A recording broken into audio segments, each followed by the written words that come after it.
Okay, kung naalala nyo yung order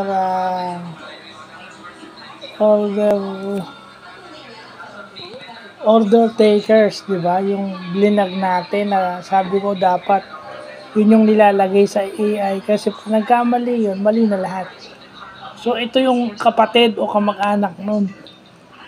Yung order getters. Yung order getters is frontline na nagbebenta directly, nagbebenta directly sa mga customer, at yung order getters is may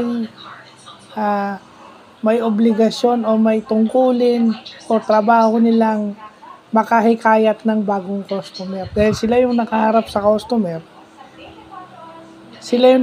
customer, so pine-persuade nila yung customer na bumili at maging bagong customer. So mas mahirap ang trabaho nito.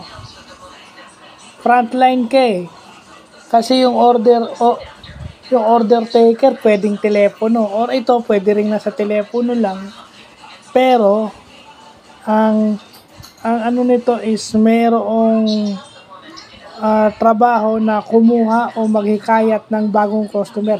Hindi lang sila bibili, sinisigurado nila na may bagong customer, yung produkto nila o yung services nila is may bagong produkto. Mas mahirap na trabaho yung order getter, no? So yun yung mga job description sa marketing na yung pagkakaiba.